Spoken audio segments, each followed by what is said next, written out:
Ibu Bapa, saudara-saudari sekalian yang terkasih di dalam Tuhan. Kalau kita menyebut istilah lebay malang, sudah lebay, malang lagi. Istilah ini untuk saya menggambarkan seseorang yang berada di persimpangan, menghadapi banyak pilihan, tetapi tidak cepat, lamban mengambil keputusan. Apakah mau ke sana atau mau ke sini? Mau pilih yang itu atau mau pilih yang ini? Lamban dan tidak mudah, tidak cepat mengambil keputusan membuat dia menjadi lebay malang. Hari ini saudara-saudari terkasih, kita mendengar dalam Injil Yesus membentangkan perumpamaan tentang kerajaan Allah.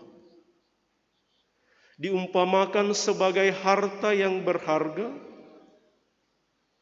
terpendam, tetapi kemudian bisa ditemukan. Dan setelah ditemukan, orang itu merasa bersukacita dan cepat-cepat menjual seluruh miliknya untuk membeli tempat di mana harta itu berada. Dengan cara ini, saudara-saudari, kepada kita Tuhan memberikan gambaran bahwa kerajaan surga itu bisa kita temukan, bisa kita miliki, bisa kita dapatkan. Kerajaan surga itu bisa menjadi milik kita.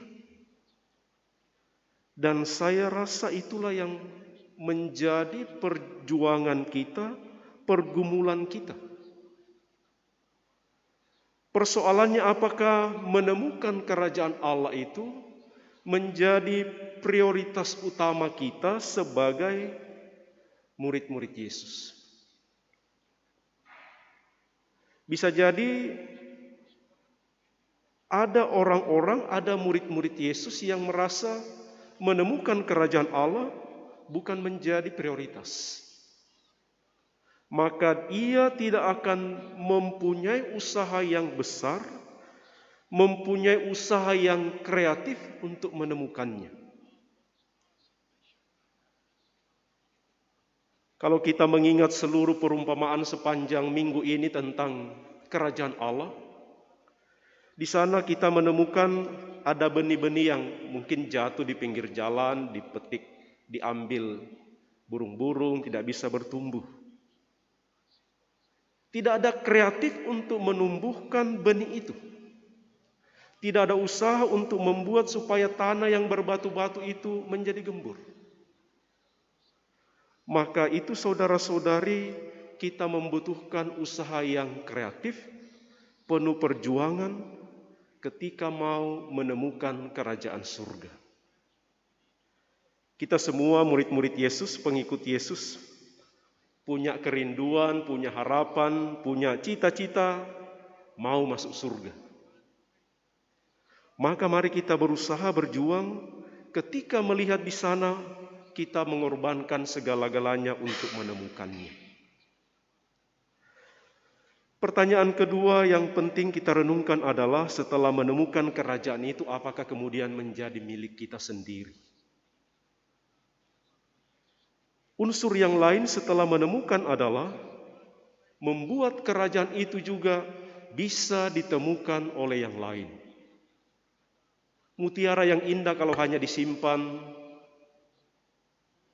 saja di lemari, ya siapa yang mau menikmati keindahannya? Maka mari juga kita berusaha mengembangkan kerajaan Allah yang sudah kita temukan itu untuk dialami dan dinikmati oleh orang lain. Semoga Tuhan memberkati kita dan memberikan rahmat untuk kita semua, agar kita mampu memberi prioritas menemukan kerajaan Allah, dan setelah menemukannya, kita ingin mengembangkannya supaya orang lain juga boleh mengalaminya. Semoga demikian. Amin.